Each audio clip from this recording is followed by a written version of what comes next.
Bonjour à tous, très heureuse de vous retrouver pour ce nouveau numéro des grands entretiens de Via Stella. Les grands entretiens, c'est l'émission où on découvre, on réfléchit, on s'étonne à travers le parcours de mes invités, des invités exceptionnels qui ont accepté de jouer le jeu, de se confier pour cette émission. Il a vécu sur 4 continents, il a suivi la révolution en Égypte, le génocide au Darfour, il a failli mourir sous les balles dans la Libye de Kadhafi. Il a couvert les horreurs de la guerre en Syrie, en Afghanistan, au Liban, en Haïti, à Gaza. Il a aussi connu les merveilles de la route de la soie et surtout, il écrit depuis toujours des romans, des bandes dessinées. Et son dernier essai justement, Le crépuscule des hommes, lui a valu un des plus prestigieux prix littéraires français, le prix Renaudot.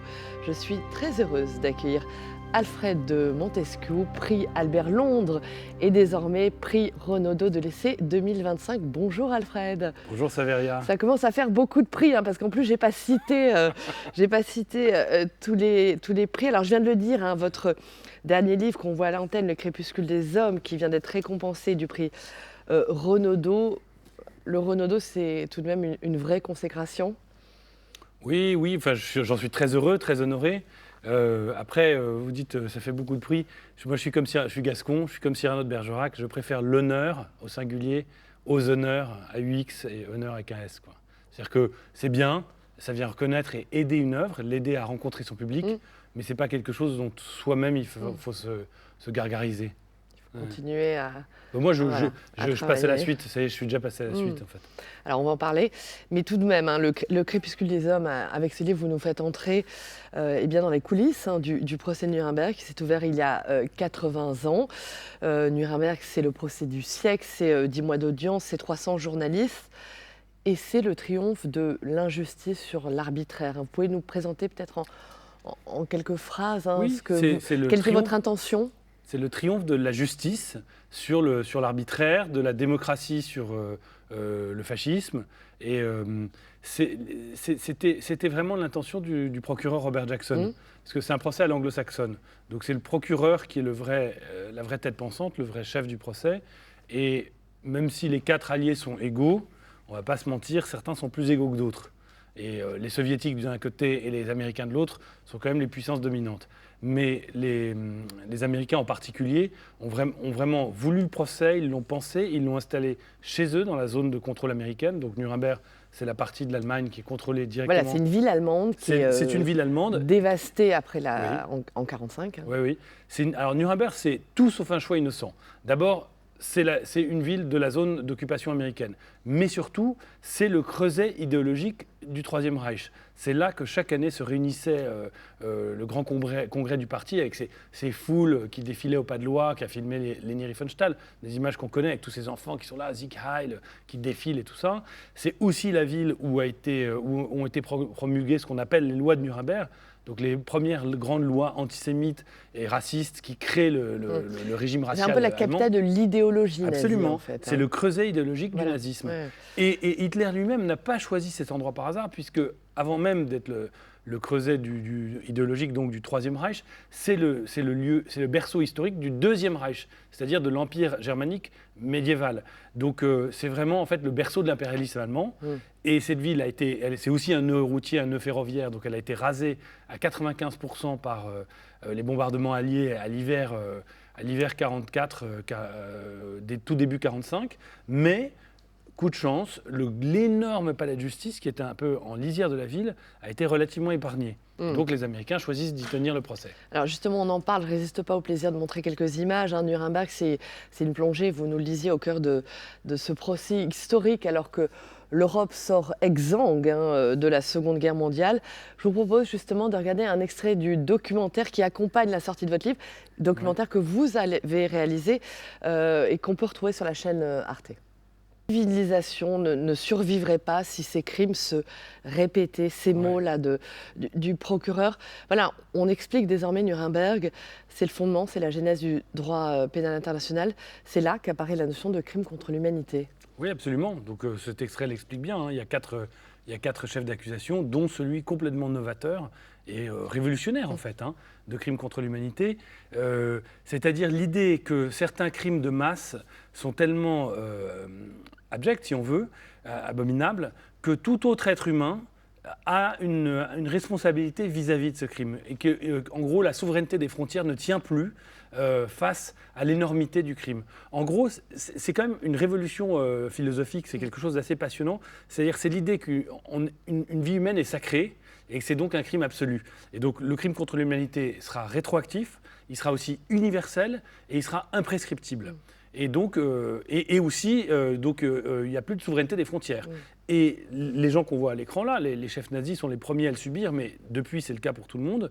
Les chefs, les dirigeants militaires sont individuellement, pénalement responsables.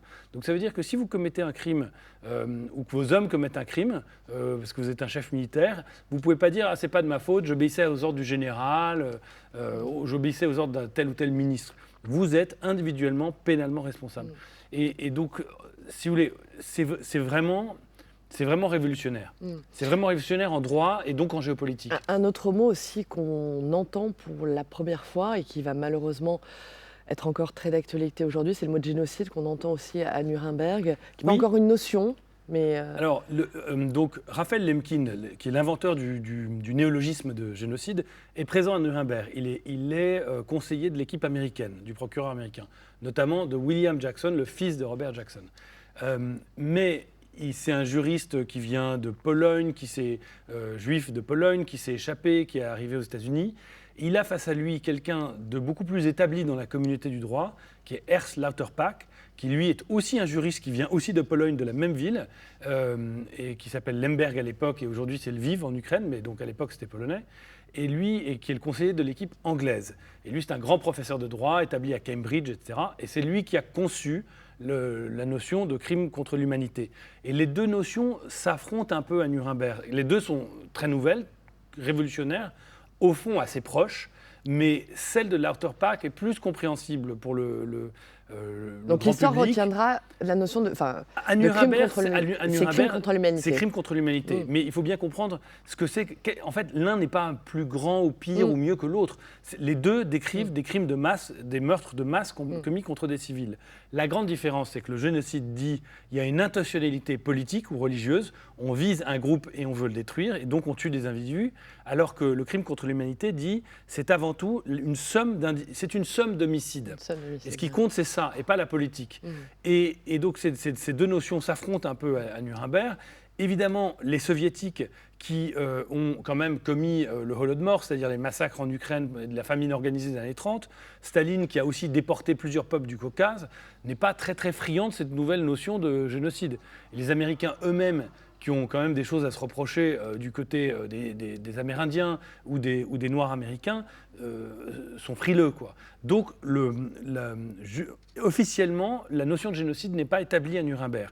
Cela étant, les procureurs britanniques emploient le terme plusieurs fois au début du procès, et à la fin du procès, principalement les procureurs français, l'emploient 2-3 fois de suite dans leur réquisitoire final.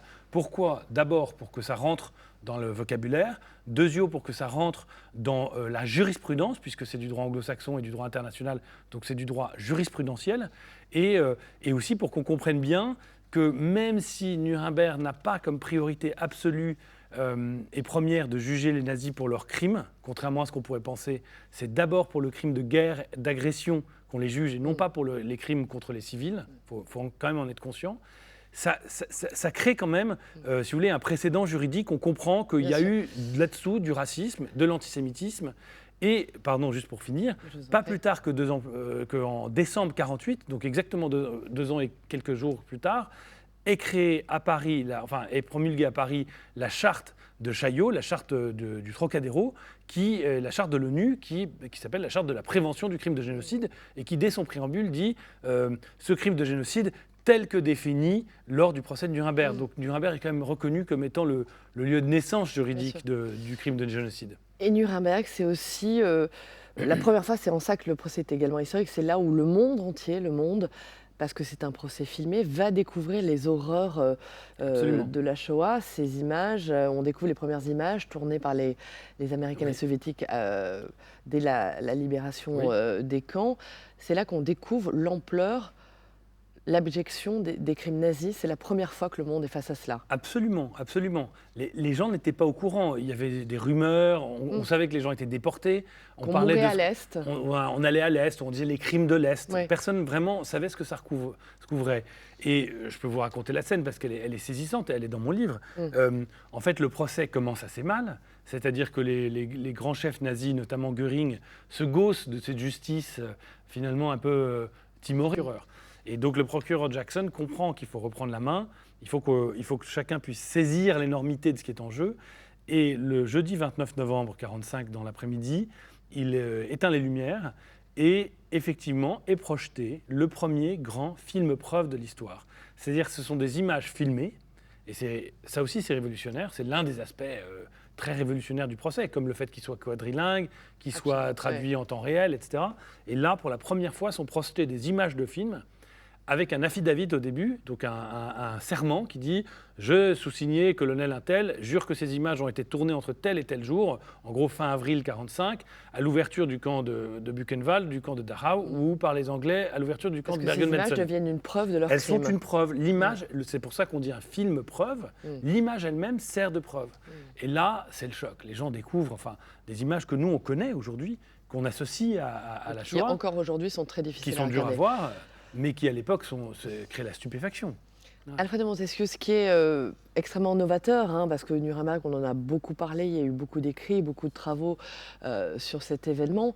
Ce qui est très novateur dans votre livre, dans Le Crépuscule des Hommes, c'est que vous avez fait le choix de nous raconter Nuremberg à travers le regard des journalistes présents, vous-même étant journaliste, grand reporter.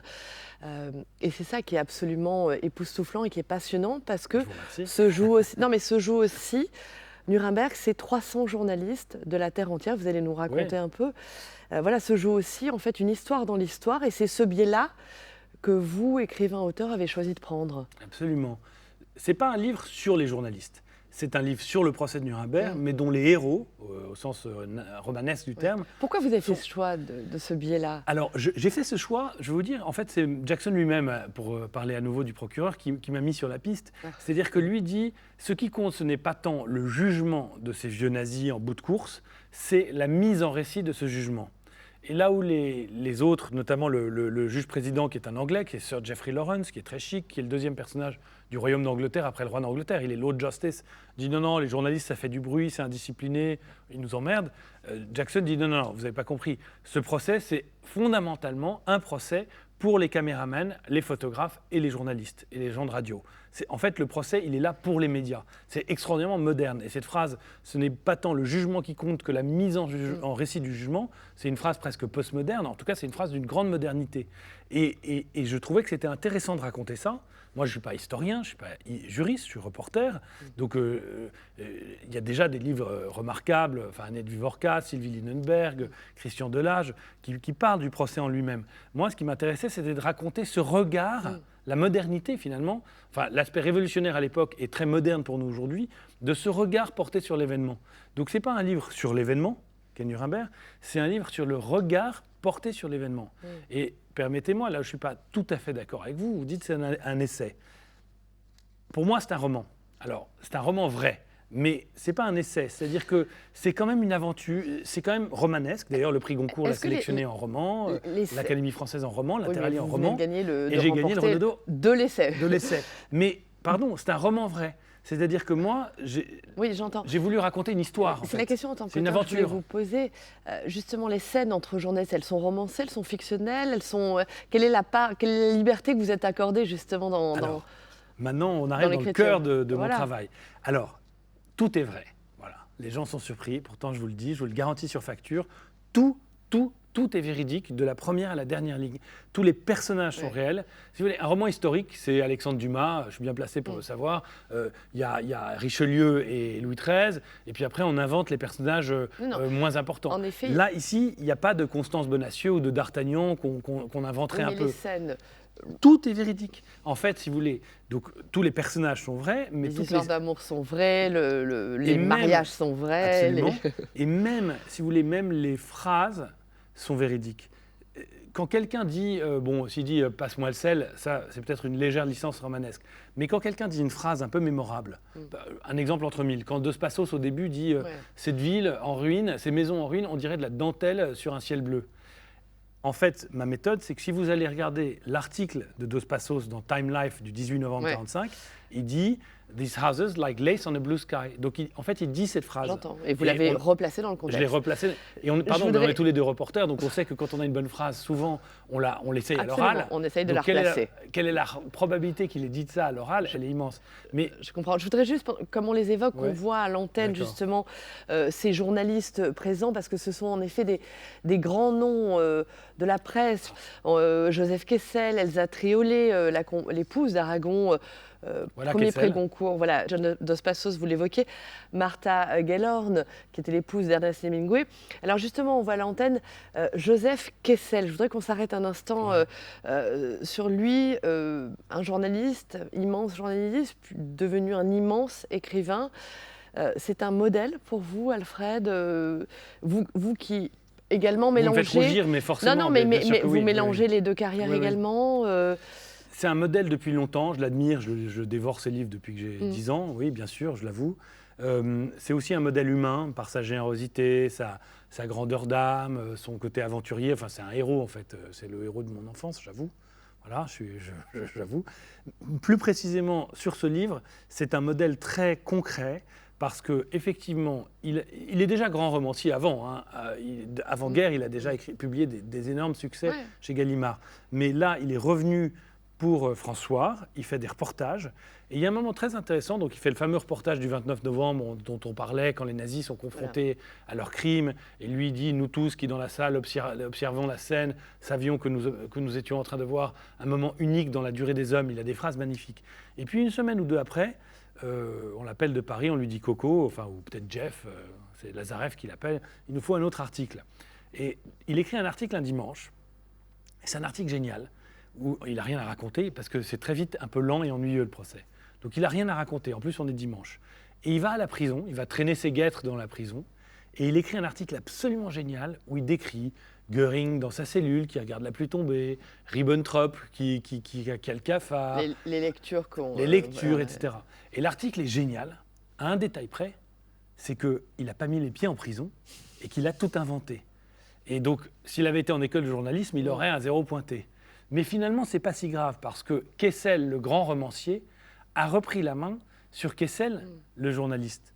Et moi, c'est aussi pour ça que j'appelle ce livre un roman. C'est aussi non seulement parce qu'il est romanesque, mais aussi pour la liberté qu'il me donne. C'est-à-dire que le romancier se permet l'exploration de l'intime, se permet les hypothèses, se permet beaucoup de choses qu'un journaliste sérieux ne se permet pas. Mais c'est ça, ce qui est assez extraordinaire dans votre roman.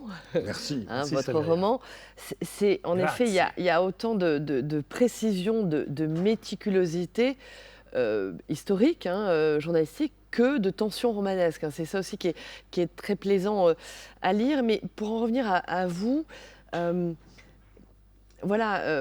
vous écrivez aujourd'hui, alors on va peut-être évoquer vos prochains projets, mais la littérature aujourd'hui, elle l'emporte, ou elle est en train de l'emporter sur votre travail de journaliste. On a vu, je vous ai présenté, vous avez une grande carrière importante sur tous les terrains de guerre depuis les les 20 dernières années, aussi bien le Liban, l'Afghanistan, le Darfour, Gaza, la Libye de Kadhafi. Vous avez été blessé pendant la chute de Kadhafi. On a vu la photo tout à l'heure de vous blessé en Libye.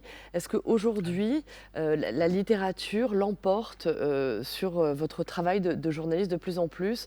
Je voulais qu'on cite peut-être et qu'on voit vos précédents ouvrages. Vous aviez publié il y a 13 ans maintenant Ouma. Alors Ouma, c'était aussi, il y avait aussi du Kessel, enfin il y avait un peu du Kapuscinski, j'allais dire. Oui, mais c'est vrai. Ouma, c'est la communauté des croyants. Ça veut dire le monde arabo-musulman. Voilà, parce que vous avez été reporter, vous avez vécu en Algérie puis au Caire, et donc ça raconte un peu cette partie-là du monde. Ensuite, avec l'Étoile des frontières, qui a été votre premier véritable roman Oui, fictionnel. tout à fait. Alors ça se passe tout de même dans un terrain que vous connaissez bien, qui est la Syrie, hein, voilà, donc là, L'Étoile des frontières, c'est plus un roman. Est-ce qu'aujourd'hui, ma question, c'est est-ce que vous tombez de plus en plus, vous glissez petit à petit plus vers la littérature, vous vous l'autorisez de plus en plus? Oui, oui, c'est une vraie question. Et c'est vrai que en fait, j'ai toujours rêvé d'être écrivain, hein. Quand j'avais 7 ans, j'avais trouvé la Olivetti de ma mère. J'avais tapé un roman dessus. Le problème, c'est que tous les personnages étaient à peu près morts à la page 15. Donc, c'était très difficile de continuer l'histoire sans personnage. On ne m'avait pas expliqué ça. J'ai écrit des nouvelles toute mon adolescence. J'ai écrit des pièces de théâtre avec mes cousins l'été à la campagne. J'ai toujours voulu faire ça sans jamais l'oser, en fait. Et c'est vrai que j'ai croisé ce métier de journaliste très jeune et je me suis dit, bah, c'est le rêve. C'est-à-dire, si tu n'oses pas être écrivain, c'est trop prétentieux de vouloir l'être, trop ambitieux, eh ben, journaliste, c'est le rêve. C'est-à-dire que tu es payé pour voyager et pour écrire. Et plus tu écriras, plus tu t'entraîneras. L'ironie fait que je me suis retrouvé à écrire en anglais, que je travaillais pour Associated Press, qui est comme l'AFP mais américain. Et donc j'ai vraiment eu une vie de journaliste. J'ai presque oublié ma promesse en fait, que je m'étais faite à moi-même, presque petit enfant, hein. À un détail près, c'est que ça agaçait mes patrons à AP, à Associated Press. J'ai toujours gardé un clavier AZERTY. J'ai jamais voulu avoir un clavier en anglais QWERTY parce que je me suis toujours dit je veux que mes doigts puissent continuer de courir sur le clavier en français pour que le jour où je serai capable d'être écrivain, je n'ai pas reculé, si vous voulez, dans ma capacité à écrire un livre parce que j'aurais passé trop de temps en langue anglaise. Et quand j'ai basculé d'Associated Press à Paris Match en 2010, dans un coin de ma tête, il y avait quand même cette idée de réécrire J'ai toujours eu comme ligne d'horizon d'écrire des romans, enfin d'écrire des livres. Et puis, Donc alors, c'est quelque chose que vous j'ai toujours autorisez voulu. aujourd'hui? Oui. Est-ce que... En fait, je me suis rendu compte que, de même que je fais des documentaires qui sont en fait, mon vrai métier, enfin, ce qui me fait gagner ma croûte, hein, concrètement, c'est je suis réalisateur de documentaires. Et en fait, je pense que c'est lié à une forme de maturité, mais chacun son parcours, mais en tout cas dans le mien, plus ça va, plus je fais des documentaires long format qui se détachent de l'actualité pour regarder l'histoire ou l'art ou la psychologie des personnages. Donc plus ça va, plus je rentre dans une forme d'intériorité ou de profondeur dans le discours documentaire. Et en fait, ce temps long du documentaire et cette démarche plus en profondeur accompagne et même épaule et aide ma démarche d'écrivain. Et c'est vrai que Le Crépuscule des hommes, vous disiez au début c'est un essai, je vous ai repris, je dis non, pour moi c'est un roman, mais c'est ténu comme différence. La preuve, le Renaudot l'a sélectionné en essai. Et le Goncourt en roman. Et le Goncourt en roman, l'Académie française en roman. Si vous le voulez bien, si je peux me permettre, juste pour expliquer un peu mon travail, je ne voulais pas qu'il y ait des choses fausses dans Le Crépuscule des hommes, parce que notamment la période est trop grave, il y a quand même ce risque, le révisionnisme, il y a beaucoup de choses. Je n'avais pas envie d'embarquer le lecteur dans quelque chose où il se dirait est-ce que c'est vrai, est-ce que c'est pas vrai, est-ce que c'est trop beau pour être vrai. Donc là, voilà, c'est posé, tout est vrai. Tous les personnages sont réels, et la séquence de leurs pensées est réelle. Mais si vous me permettez une métaphore, c'est un peu comme les touches d'un piano. Parce que si tout est vrai, pourquoi est-ce que c'est un roman ? La définition du Goncourt, c'est un roman, c'est une œuvre littéraire d'imagination. Mais l'imagination, est-ce que ça veut dire imaginer que des Martiens arrivent avec une navette spatiale pour tuer tous les nazis ? Pas forcément. L'imagination, ça peut aussi être, si vous voulez, et je reviens aux touches du piano, vous avez les touches d'un piano, elles existent, il y a 88 touches, elles existent avant que je naisse, elles existeront après que j'ai disparu. Et non seulement elles existent, mais elles ont leur voix, comme Martha Gellhorn a sa voix, comme Kessel a sa voix, c'est le do, le fa. Et chacun peut jouer cette partition. Mais voilà, l'imagination, la création littéraire, c'est dans quel ordre on emploie ces touches, dans quelle force on applique sur les notes, l'agencement, le rythme, la vitesse, voilà. Et tout ça, c'est une forme d'imagination, c'est une forme de création, alors non pas musicale, mais en l'occurrence littéraire, mais on compose une mélodie finalement comme on compose un roman. Alors justement, hein, la littérature, j'allais dire témoignage, hein, pardonnez-moi cet acronyme, on va y venir également avec mon prochain invité, c'est l'heure de la rencontre.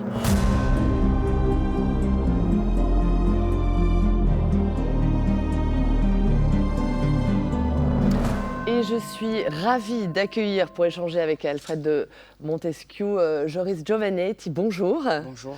Alors vous êtes l'auteur, Joris Giovannetti, de Ceux que la nuit choisit, pardon, c'est publié chez De Noël et c'est le prix, vous avez obtenu le prix du livre Corse 2025, oui. C'est votre premier livre, bravo. Merci. Alors, Ceux que la nuit choisit, c'est un magnifique premier roman qui est salué par la critique. Le prix Goncourt, Jérôme Ferrari, dit que c'est ce qu'il a lu de plus pertinent et de plus complet sur la Corse d'aujourd'hui. C'est un très très beau livre, je dois le dire. C'est un roman noir qui est d'une grande beauté. Quelle était, tout d'abord, pour ceux qui vous découvrent, votre intention en écrivant ce livre ? Alors, tout d'abord, merci de m'avoir invité. Je dirais que l'intention de ce livre, c'était de faire une forme peut-être de portrait sociologique de la Corse, mais qui n'ait pas l'air d'une étude sociologique. En fait, je voulais vraiment garder l'idée et l'objectif que ça fasse quelque chose qui soit un roman au sens le plus noble possible du terme. J'avais véritablement envie de faire une forme d'enquête sur ce que nous sommes et quelles sont les représentations qui nous habitent, à nous autres en tant que jeunes Corses, à travers ces années décisives qui ont vu la venue des nationalistes au pouvoir. Alors, il faut peut-être un peu expliquer pour ceux qui nous regardent et qui ne connaissent pas encore votre livre. On suit le parcours de 4 personnages qui sont étudiants, qui ont une vingtaine d'années, qui viennent de milieux différents, qui ont des rêves et des désirs différents, et qui néanmoins ont quelque chose d'universel dans leur parcours respectif. C'est ça, à peu près ça. Je pense qu'on peut dire qu'ils ont quelque chose. Enfin, l'action se situe principalement à Corté, mais ça aurait pu se situer partout dans le monde, puisque c'est l'âge des grandes aspirations. C'est aussi l'âge de la quête de sens, en fait. Et en fait, tous les personnages, même au-delà des 4 personnages principaux, sont des personnes qui essayent de donner du sens à leur vie, manifestement, à travers soit un engagement politique, soit le rêve d'un futur qui serait débarrassé de quelque chose qu'on n'aime pas dans sa vie présente, ou en fait, chacun d'entre eux essaye de cheminer à travers, je dirais, les péripéties et les vicissitudes de la vie de jeune adulte. Il y a beaucoup de vous tout de même dans ce livre. Il faut le dire, vous êtes également jeune professeur de philosophie à l'université de Corté. Il y a d'ailleurs énormément dans le livre de références sur Nietzsche. Donc il y a tout de même beaucoup de vous. Enfin, j'imagine, c'est un environnement qui vous est très familier, que vous reprenez. Alors oui, moi c'est une des seules libertés que j'ai prises par rapport, enfin c'est une fiction, mais par rapport à l'endroit où tout a lieu, c'est qu'il n'y a pas d'études de philo à Corté en fait. Mais j'avais besoin justement de ce personnage, Gabriel, et j'avais besoin de cette figure qui est celle de Nietzsche pour donner une forme de présence surplombante qui donne une interprétation plus métaphysique à une première lecture qu'on pourrait faire. En fait, plus facile. C'est-à-dire que je voulais une double lecture du livre possible. Mais pourquoi autant de références il y a plusieurs messages à Nietzsche, parce que ça commence, j'allais dire, avec quelques références, et puis je trouve que plus on entre dans le livre, dans votre roman, et plus les références sont fréquentes, les citations... Il y a plusieurs possibilités, c'est-à-dire que déjà la première, c'est que Nietzsche est le philosophe qui va investir en premier lieu la question du sens. Qu'est-ce que c'est le sens qu'on donne à notre existence? Est-ce que véritablement, à un moment donné, dans l'histoire européenne où Nietzsche parle de la mort de Dieu et donc du fait que les grands archétypes qui, je dirais, motivent nos existences vont disparaître, qu'est-ce qu'on va faire? Est-ce qu'on ne va pas trouver de nouvelles fictions pour habiter le monde correctement? Et j'avais envie de prendre justement cette figure pour interroger les parcours singuliers et individuels des jeunes personnages du livre. Mais aussi, Nietzsche, c'est le premier, je dirais, à casser, un des premiers à casser l'idée de vérité. L'idée de vérité dans le discours et l'idée qu'il n'y aurait qu'une vérité. D'ailleurs, il écrit que c'est plutôt une affaire de perspective. Et ça, c'était un petit peu pour donner une force au lecteur qui serait celle d'avoir une pluralité interprétative possible qui ne serait pas de mon fait, en fait. C'est-à-dire, moi, je donne des éléments, je donne des clés, et puis après, le lecteur en fait plus ou moins ce qu'il veut. Il y a aussi beaucoup de désarroi, hein, dans vos personnages. C'est ce que vous sentez dans la jeunesse d'aujourd'hui, la jeunesse corse et puis la jeunesse française en général, un désarroi? Oui, je pense, bon, après, j'ai un petit point de vue pessimiste, ce qui peut-être On va y influence, venir pour tous les 2. influence un petit peu le parcours singulier des personnages. Mais oui, je pense qu'il y a une forme de désillusion. En fait, je pense pouvoir dire que ça s'inscrit dans la suite de ce qu'on a appelé en Corse le disincanto, ou donc une forme de désenchantement. Et il est vrai que en 2015, à partir de l'arrivée des nationalistes au pouvoir, on a énormément d'espoir. Et puis petit à petit, cet espoir se tarit et on remarque que les choses ne changent pas autant que ce qu'on aurait espéré. Un des thèmes, hein, une des interrogations justement qui traverse le livre, on en parle, c'est la difficulté de vivre ensemble et d'espérer. Est-ce que vous avez trouvé une raison aujourd'hui, une réponse en tout cas, un chemin Alors ça, c'est une dans question. cette jeunesse? Alors dans cette jeunesse, moi qui ai de la chance, comme j'enseigne au lycée, de fréquenter justement beaucoup de jeunes, et je vois qu'il y a véritablement beaucoup de progrès, contrairement à ce qu'on dit. Je les trouve beaucoup plus ouverts que nous l'étions. Je les trouve véritablement soucieux de l'autre, beaucoup plus que ce que nous étions quand j'avais leur âge. Et c'est vrai que c'est une des seules choses pour lesquelles j'ai encore un peu d'optimisme. Alfred, justement, est-ce qu'il y a encore des raisons d'espérer? Vos 2 ouvrages, dans un registre très, très différent évidemment, hein, l'un de l'autre, sont assez sombres, Néanmoins, voilà, Nuremberg, c'est aussi il y a de l'espoir puisque ça porte la promesse de la justice internationale. Est-ce que ça aussi, ça peut être une raison d'espérer demain? Absolument. Et je tiens juste à faire remarquer que c'est le lien secret entre nos 2 livres. Parce que moi, le crépuscule des hommes, évidemment, c'est une allusion alors, au crépuscule des dieux que produit Wagner en 1876 et auquel répond Nietzsche, ironiquement, avec le crépuscule des idoles en 1886. Et à mi-chemin entre Bayreuth et Munich, vous avez Nuremberg. Ouais, donc vous voyez qu'on a eu raison voilà. de vous Donc il y a quand même réunir. une connexion nietzschéenne qui nous rassemble Mais sur donc, ces livres. malgré Mais le, absolument, voilà, juste- est-ce qu'il y a voilà, des raisons absolument, d'espérer absolument. dans la lecture de vos ouvrages? En tout cas, pour moi, le titre, beaucoup de gens me disent, mais ton titre est très sombre.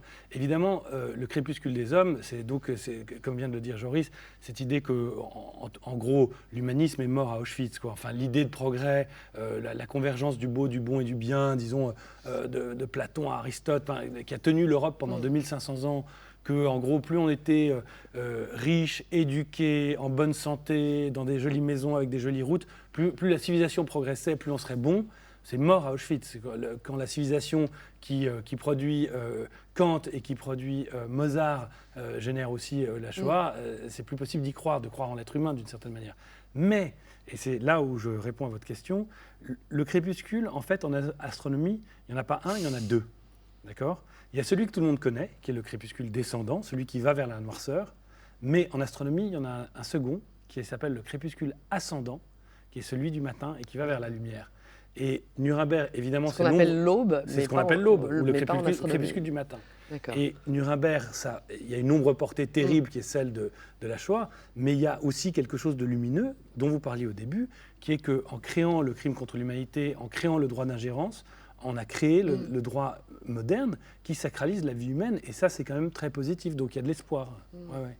Vous évoquez également, Joris, hein, beaucoup la violence dans votre roman, la violence dans laquelle sombre malheureusement la jeunesse, une partie de la jeunesse, une partie de la société corse. Ça, c'est un aspect important aussi de votre livre. Oui, je pense que, en fait, comme je disais tout à l'heure, j'ai vraiment voulu me rapprocher du réel, en fait, du réel tel que moi je l'avais connu, et sans faire quelque chose qui soit de l'ordre de la caricature. Je voulais pas que quand on lise mon livre, on puisse se dire non, mais là c'est exagéré, mais je voulais pas non plus taire des choses qui me paraissaient essentielles.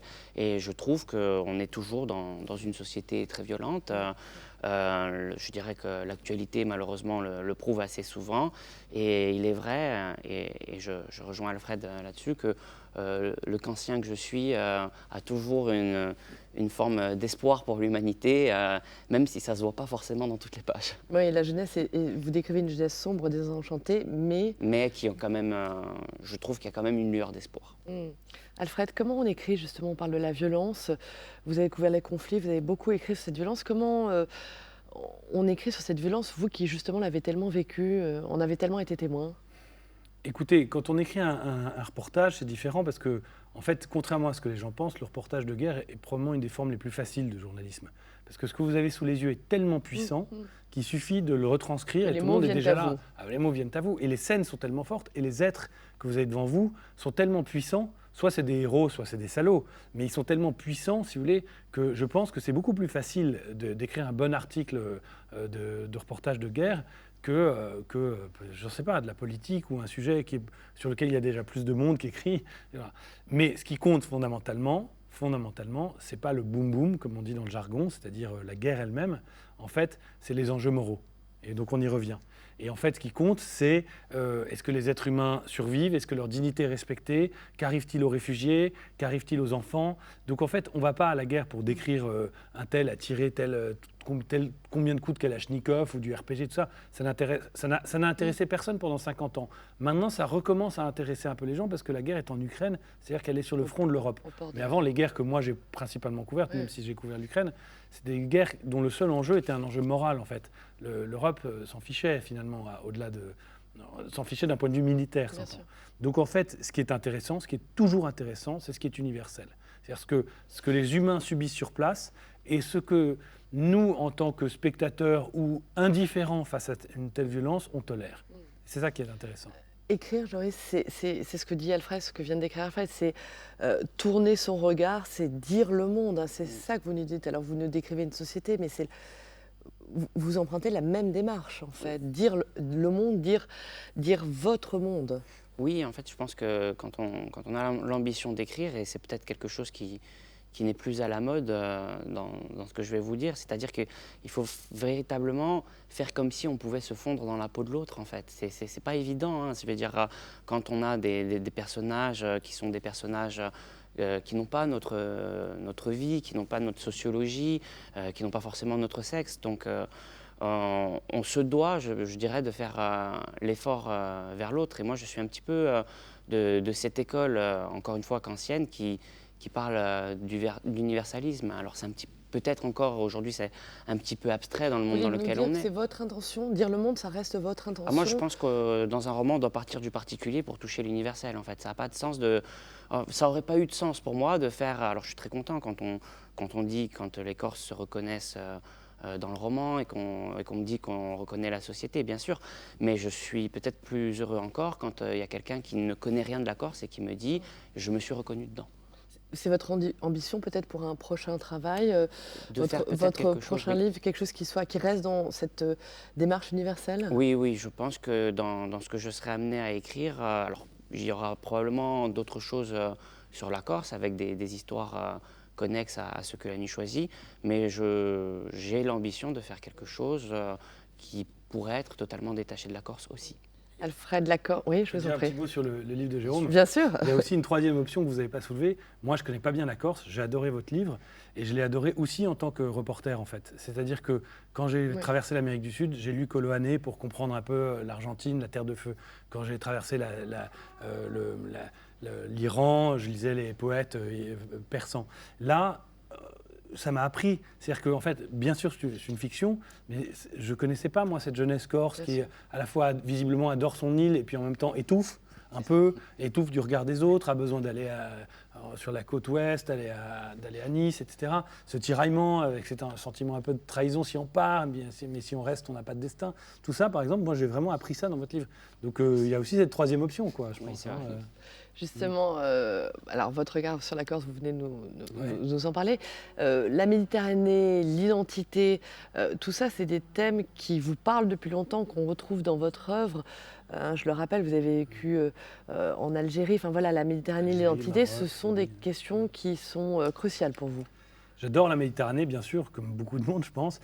Mon précédent ouvrage, qui est donc cette biographie de Jules César, qui était un documentaire, une série documentaire d'abord, j'ai voyagé partout où César est allé. Et pour César, c'est pas la Méditerranée, c'est Mare Nostrum, c'est notre mer. Et ce qui pour nous aujourd'hui est une frontière entre 3 continents, frontière naturelle, une barrière entre l'Asie, l'Afrique et l'Europe, pour César, au contraire, c'est un trait d'union. Et en fait, César voyage à une vitesse incroyable. Parfois, on a du mal à croire. Parce qu'on sait où il est. Le 12 avril, il est en Italie. Le 18, il est ce qui est aujourd'hui en Turquie. Le 22, il est en Libye, etc. Et moi, j'ai suivi son parcours partout où il est allé. Donc, j'ai vraiment traversé la Méditerranée vraiment de part en part dans toutes les saisons. Et oui, c'est le berceau de notre civilisation. C'est un endroit merveilleux. Enfin, l'identité, c'est aussi un thème qui vous intéresse, qui moi, vous interpelle particulièrement? L'identité ne m'intéresse pas énormément. Je suis plus un nomade. Je ne suis pas très attaché à... on me demande d'où je viens, je dis que je suis picardo-gascon, puisque ma famille vient de Gascogne et Montesquieu. Mais ma branche de ma famille est en Picardie depuis 3 siècles. J'ai grandi en Angleterre, aux États-Unis. Je suis vraiment plutôt un nomade que quelqu'un de très attaché à une identité. Par contre, et j'ai retrouvé ça dans votre livre, j'ai beaucoup aimé ça, je crois profondément à l'ombre portée de l'histoire dans le présent, dans nos vies. Il y a cette fameuse phrase de Marc Bloch, l'histoire explique le présent et peut même éclairer l'avenir. J'y crois profondément. Et je pense que, et d'ailleurs c'est ça que j'ai adoré, moi, c'est le télescopage dans votre livre entre l'histoire qui se passe en 1916 avec la grand-mère, enfin avec tout le truc, un peu la sorcellerie ou j'en sais rien, hein, et puis l'histoire des descendants, enfin les Christie d'une génération, les Christie de 3 générations avant. Et ça, c'est le fait que, évidemment, on a notre libre arbitre, hein, je ne suis pas un prof de philo que je vais expliquer ça, et puis les croyants peuvent considérer qu'il y a aussi Dieu, et puis il y a la sociologie, il y a l'époque, on est les enfants de son temps, mais il y a aussi l'ombre portée de nos familles, de nos sociétés. L'immanence. Qui sont nos vies. Et le regarder en face, c'est important en fait. C'est un travail de vérité. Un travail de vérité, je pense. Je vois à qui c'est. Je suis tout à fait d'accord. D'ailleurs, cette histoire, donc, justement, de cette jeune femme que j'ai appelée vénérante dans le livre et qui échappe à une vendetta, c'est une histoire que j'entends dans ma famille depuis que je suis tout petit. C'est une des choses que j'ai prises au réel, en fait. Je veux dire, depuis que je suis tout petit, mon père me raconte que, justement, il y a eu une vendetta terrible, donc il y a plusieurs versions. Il y a des versions à 10 morts, il y a des versions à 35 morts, il y a des versions au-delà, et qui auraient été recueillies par un muletier, justement, un peu plus loin en Castaniche. Sauvé. Ouais, sauvé. Ça, c'est quelque chose que, justement, qui, je pense, m'a véritablement imprégné. Et puis, tout ce travail inconscient qui se joue en nous et des choses que, quelque part, on règle dans les livres. En fait, on règle sa propre histoire dans les livres. Et je suis d'accord avec le fait que, évidemment, le passé parle en nous tout le temps. On a une forme de généalogie dans l'écrit qui répond, quelque part, à un passé. La généalogie de la morale. Votre prochain livre, justement, est-ce qu'il puisera encore dans vos racines, votre histoire familiale? Pas du tout. Est-ce qu'il essaiera d'être plus contemporain, complètement fictionnel? Alors, dans ce à quoi ressemble le projet actuellement, c'est quelque chose qui se veut être un petit peu l'inverse du premier. En fait, c'est une histoire beaucoup plus courte avec des phrases plus longues encore, peut-être. Et tout écrit à la première personne, et c'est véritablement quelque chose pour faire une histoire en Corse, mais qui ne soit pas une histoire sociologique de la Corse, en fait. Je voulais faire quelque chose qui sorte un petit peu des sentiers battus. C'est-à-dire pas de figure, par exemple, comme Marc-Ange, qui est plus ou moins la figure mafieuse du premier, pas de figure comme Bati, pas de personnage détaillé comme ça, mais plutôt une forme de fausse autofiction qui interroge les limites de la narration, je dirais, pour l'instant. Et vous, Alfred, alors les projets Moi, là, je suis sur un projet en ce moment qui est l'un des personnages du Crépuscule des Hommes, qui s'appelle Ernest Michel, qui est ce jeune homme déporté à l'âge de 16 ans par la Gestapo et qui traverse 5 ans de concentration, puis Auschwitz, qui survit en tant que brancardier de Mengele, qui vraiment survit à l'horreur absolue, et qui, par un concours de circonstances, va se retrouver journaliste à Nuremberg, journaliste pour l'armée américaine, signant ses articles 10, 49, 95 du numéro qui lui est tatoué sur le bras par les SS. Donc ce personnage-là extraordinaire, j'ai eu le sentiment que dont tout le monde me pose des questions d'ailleurs. Il est Mais tellement alors, justement, incroyable. pour nos téléspectateurs Ouais. qui n'ont pas encore pu découvrir Ouais. votre livre, hein, c'est donc un des journalistes Oui, c'est ça, présents ouais. voilà, pendant le procès et qui est lui-même Survivant survivant de la des Shoah. camps. Donc, C'est le seul, c'est le 3 seul. mois avant d'être sur le banc de la presse des journalistes pour couvrir le procès, 3 mois plus tôt, il survivait. Enfin non, alors c'était quelques mois plus tôt parce qu'il a fait la 5 marche mois de plus la tôt. mort. Ouais, ouais, ouais. Ouais. Voilà, donc Ouais. Il s'est échappé dans les derniers jours d'avril de la marche de la mort de Buchenwald, où tout le monde d'ailleurs s'est fait mitrailler et exécuter dans la forêt. Il s'est sabé juste avant. Il s'est caché comme ouvrier, manœuvre dans des fermes. D'ailleurs, il n'a pas été au courant quand la guerre s'est arrêtée. Les fermiers ne lui ont pas dit, parce qu'ils étaient ravis d'avoir un ouvrier qui bossait gratos. Bon, bref, voilà. Et puis, par un concours de circonstances, il est retourné dans sa ville, Mannheim. Tout était rasé, ses parents étaient morts en déportation. Et l'armée américaine l'a pris sous son aile, et puis il est devenu journaliste. Et il s'est retrouvé à Nuremberg, à 6 ou 7 mètres, notamment d'Ernst Kaltenbrunner, qui porte le même prénom que lui, et qui est le chef de la Gestapo, qui a tué toute sa famille. Et donc cet homme extraordinaire, de courage, de dignité, mais aussi qui a une force de vie incroyable. un survivant. Hein, Ouais, c'est un survivant, mais en plus il est classe, il a une manière de pardonner même aux Allemands après dans sa vie. Enfin, il est tellement dingue, si vous voulez, que je me suis dit que je voulais lui rendre justice, et donc je fais sa biographie en roman graphique, en bande dessinée. Donc là, je suis en train de commencer, avec sa veuve, qui est toujours en vie, à scénariser son existence, qui, en gros, 10 ans. Mais ça commence, il est champion de foot de sa ville, et il est renvoyé de l'équipe. Il ne comprend pas pourquoi, alors qu'il est le meilleur joueur de sa ville, il a 12 ans, et le prof lui dit, bah, t'es juif. Et puis de là, tout va de pire en pire. Et puis ça se termine le jour où les nazis sont pendus. 10 ans nous plus dites- tard, c'est Oh, 10 ans. l'histoire de la pendaison, on va en dire un mot. Mais juste, je voulais rebondir sur. Vous nous dites qu'il a pardonné. Il pardonne aux Allemands. Il a cette phrase Le incroyable. pardon est possible, puis de la même manière, vous, Ah dans oui, c'est votre pas livre le aussi, même. le pardon, quand il y a un assassinat, une exécution, comme vous la décrivez, est-ce qu'il est possible? Le pardon, il est possible. Ernst Michel, qui d'ailleurs a changé de nom, il n'aimait pas les Allemands. D'ailleurs, il a changé de nom, il se faisait pas. Quand il est allé vivre aux États-Unis, et il a changé son état civil pour ne plus avoir le même nom, plus avoir un nom allemand et avoir le nom du chef de la Gestapo. Il s'est fait appeler Ernest, comme Hemingway, et accessoirement comme mon fils. Et c'est un choix délibéré. Il a rajouté ce E dans son nom. Il y a une résonance Ouais. avec la disparition de Georges Perec. Mais il a dit dans tous ses témoignages, on ne peut pas se reconstruire après la Shoah, on ne peut pas construire une vie avec la haine. Une société ne peut pas se construire avec la haine. Donc en fait, il y a une force dans le pardon. En fait, c'est une vraie force. C'est pas une faiblesse, c'est une vraie force. Ça vous fait en fait sortir par le haut. Et il l'a dit dans plein de témoignages à la fin de sa vie. Et d'ailleurs, il s'est réconcilié avec les Allemands. Pas avec les SS ou les gestapistes, mais il est allé, il a retrouvé ses amis d'enfance. C'est très romanesque, ça aussi. Comme vieil homme, il est retourné à Mannheim, il a retrouvé certains de ses amis d'enfance, y compris ceux qui l'ont lâché comme petit garçon pour rentrer dans les chemises brunes au moment où lui-même se faisait ostraciser parce qu'il était juif. Et il leur a pardonné. Et c'est pas un pardon christique ou mièvre ou quoi que ce soit. En fait, c'est un vraiment pardon la réfléchi, Ah ouais, et c'est la grandeur du pardon. C'est quelqu'un Bien qui a sûr. construit, qui a compris qu'on ne pouvait pas se construire en tant que personne ou en tant que société. D'ailleurs, il disait la même chose aux Israéliens. Hein. Il disait, vous savez, vous ne pouvez pas continuer à taper sur la gueule des Palestiniens à longueur de temps. Parce qu'on ne peut pas se construire avec ça. Et peut-être qu'en Corse, il y a une vraie question Non, là-dessus mais avec la juste pour vendetta. rebondir rapidement, Joris, votre livre, hein, Ce que la nuit choisit, est jalonné, en effet, également d'événements, on ne va rien dévoiler, mais de moments tragiques, d'assassinats. Le pardon, pour certains de vos personnages, vous y croyez? Alors je pense que c'est très beau et que c'est possible, mais que toutefois c'est très difficile aussi Face à la violence? face à la violence, c'est très difficile, mais je suis d'accord, c'est une grandeur, c'est une très belle grandeur et ça doit être un travail exceptionnellement difficile, mais nécessaire pour construire une société pacifiée, bien sûr. Oui, il est nécessaire.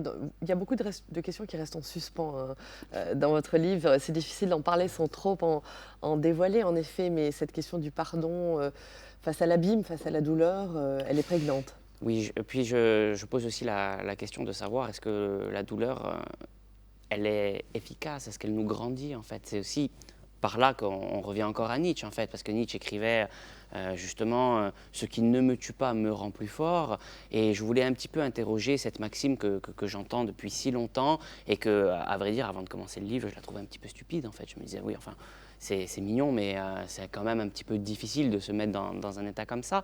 Mais globalement, après, 2-3 ans d'écriture et pas mal de réflexions autour de ça, je me suis dit non mais finalement Nietzsche, il y a véritablement du vrai. Il est vrai qu'au départ, quand je commence le livre, je voulais un peu écrire contre cette phrase, en disant que les traumatismes ne nous grandissent pas. Et Et finalement, l'épreuve du réel, l'épreuve du réel me vous a fait dire que, oui, quelque part, l'épreuve peut nous grandir. Oui. Bien sûr. Un mot. En fait, c'est une question que je brûle de vous poser depuis le début. Vous êtes prof de philo. Qu'est-ce qui vous a poussé à écrire de la fiction? Moi, j'ai un parcours assez singulier. Je ne viens pas d'un parcours philosophique. Je n'ai pas fait d'études de philo. J'ai passé le concours en philo, mais je n'ai pas fait d'études de philo à proprement parler. Et j'ai toujours voulu écrire de la fiction, hein, comme vous. Quand j'étais petit, j'avais mes petits carnets et compagnie. Après, j'ai eu, comme vous disiez au début de l'émission, j'ai eu une grande période de doute. Et puis, il y a ce que Javier Maria s'appelle l'ombre des géants, en fait. C'est-à-dire, à un moment donné, on essaye de se lancer dans une aventure romanesque. Et comment le faire être à la hauteur. Comment être à la hauteur, en fait. Puis, c'est à la hauteur. C'est à merci la hauteur. beaucoup. Voilà, nous arrivons au terme de cette émission. Merci L'ombre des infiniment géants, mais il y a à la tous phrase les de deux. Victor Hugo, nous sommes des nains juchés sur des épaules de géants. Ce qui est positif, parce que quand même, ça veut dire qu'on peut grimper un peu.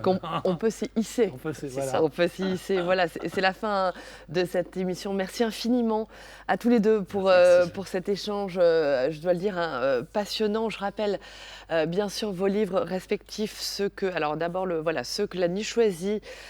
C'est chez De Noël, Joris Giovanni de Seclani choisit le prix du livre Corse 2025 et bien sûr Le Crépuscule des hommes.